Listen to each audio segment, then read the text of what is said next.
He's literally had more airtime than half the girls. I reckon we know Damien better than we know Lauren, who's in the top 2. Not even kidding. Hey guys, I'm Cat Henesey from season 6 of The Bachelor and season 2 of Bachelor in Paradise. I'm not mean. I say things how it is and I say things how they are, and people sometimes take that the wrong way. But in no way am I trying to be mean to anyone. Today, I am going to be recapping the biggest moments from episode 10 and 11 of The Bachelors 2023 with Yahoo Lifestyle. I don't want this to end. I honestly thought it wouldn't be a deal breaker for us. But if Jed turns around and proposes after what we've spoken about, I'd say no. You knew that from the get-go. Why are you saying that now? Here, and I don't plan on leaving with one just because it's a television show. I think power to her.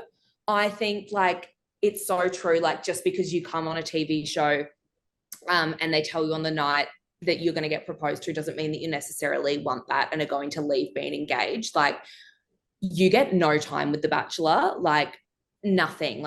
You never get any alone time without cameras. There's always people there. It's such short snippets because you're getting pulled away for a private interview and stuff. So how well you actually know them at the end of that is not enough to get engaged, let alone sometimes even enter into a relationship. I think it's a pretty big deal, and I'd be in the exact same boat as her if I was in that situation. I wouldn't want to be engaged at the end. Sure, give me a promise ring, let's date, give me a nice diamond and we'll call it a day, but it's a lot. I think he'll pick Alessia, and I don't think it will end up working out, which is what I've read and on some creditable sources. But Angela would make more sense because they both live in Melbourne. They're a suburb away. It would be an easy transition. So I guess we'll have to wait and see, but Sunday's too bloody long. This next step of meeting the in-laws is really meant to help us choose who we want to spend the rest of our life with. For Jed and Felix, it makes sense. They've still got some questions that need answering. There's still a choice to be made there. For me, that's not the case. I'm done.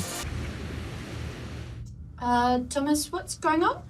Well, I came here to find love, and I'm ready. I've got no more questions to be answered. I've got no more doubts, no more hesitations, and I'm just so ready to just dive in. Can you tell us who it is? No, but I'm so excited to tell her in finale, and for everybody watching to find out too. Who is it, firstly? I love that he's made a decision. I'm a little bit annoyed that we didn't see meet the family. I am wondering if it was filmed or not, and maybe it was just really boring or really average and they may have just cut it. But I don't believe that he wouldn't have just that he would have just not met the family. I feel like that's a bit weird. Don't think he's going to choose Leah. I thought they had a really strong connection from the get-go, but I do feel like they've made her look like she's pretty much getting set up to be the one who everyone loves because she's so sweet, and then she's going to be the one at the end that gets their heart broken and be Australia's sweetheart, the Nikki Gogan or whatever her name was. They all, and Maddie J with the Georgia Love, was that her name? Yeah. So I feel like they always do this, and I do believe that it will be her. I would like him to choose her because I do think that they have a really strong connection with each other, but I also do think she maybe could be a little bit clingy, or just maybe isn't I don't know. I worry about her a little bit. She just seems very fragile and sensitive, and I think it's a big thing to do when you seem like you're in that headspace that she's in on the show. I just don't think any of them are really going to last. I feel like this season, it's they haven't had enough time with each other. Even Jed with Angela, I just don't feel like they've had any time together and haven't formed a very deep bond. This is a pretty uncomfortable one, but while you've been away, Damien's feelings for you have grown stronger. You've been away out of communication for that same time. Where have your feelings for Damien increased or decreased? Look, sorry. That's a conscious conversation, man, that me and her are having. No, it's a conversation that Jessica and I are having right now, brother.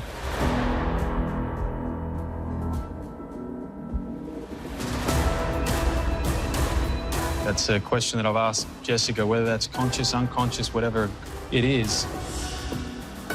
Jess, please look at me. This is the pressure that I was talking to you about. Damien, conversation with Jessica. Stop, please. This is the pressure I was talking to you about. Mate, if I hear him say conscious conversation one more time, I'm going to die. Like, enough. And like, also, what's with the head lean-ins where they like touch each other's foreheads together? I'm like, this is the weirdest thing ever. Stop this immediately. It's absolutely bizarre. I can't with that whole scenario. Like, and like, it's just so awkward. And Felix clearly looks so uncomfortable. Damien gives me the absolute ick. He is a weird flex. Don't see the whole those two together thing. It does blow my mind a little bit. I think the whole like her being in a polyamorous relationship, and I think it's been a really great storyline of the season. They've definitely focused a lot of energy on it. I think they're definitely like stretching it as far as they can go, you know. Like Damien coming on a third time in this season, he's literally had more airtime than half the girls. Like I reckon we know Damien better than we know Lauren, who's in the top two. Not even kidding. Just weird. I found his Instagram. I was like, I need to find his Instagram. So I went on to Jessica and Damien, you know, say the full name. I went onto her Insta last night, looked at her followers, found Damien. He's like a full-on life coach, but no link in the bio. Like, how do you book in a session, Damien? And yeah, I don't know, like, you know, I don't want to be mean, but it's just a very weird situation. And with the whole, like, my opinion in it, I do think, like, you know, if an open relationship is something that you and your partner agree on, that's cool. But I think it needs to be equal and both of you should be able to explore that side. Like the fact that only Jess is and Damien's like, I love you, is creepy. I do think it is odd for her to go onto The Bachelor and you know, not kind of be forthcoming with it from the get-go. Like, I know she said she was waiting for a single date to tell him, but I mean, personally, I think Tash should have said, if you don't tell him, I will. Like, you need to do this soon, rather than going and spreading the information. But like, I also got where she was coming from. Like, I tell my partner everything. So if I'd found out that like your friend's girlfriend is an open relationship, the first I'd be like, dude, guess what? Like, it's juicy as if you want to share that. And just because it's like on TV, it's like, you know, I think they were definitely a bit tough on her at times, but yeah, it was pretty full on. I think that he needs to accept the fact that he's going to leave this situation if he decides to choose Jess, and Damien is going to be around. Like, she's just, at the end of the day, if he's come on here 3 times in this 6-week experience, she is not going to just completely cut him out of her life. And it's unrealistic for him to think that. So I think he needs to be a bit more pushy with a straight answer. And I don't think he should have brought her to the top 2 without getting that straight answer, even though she said she would end it. But it's weird.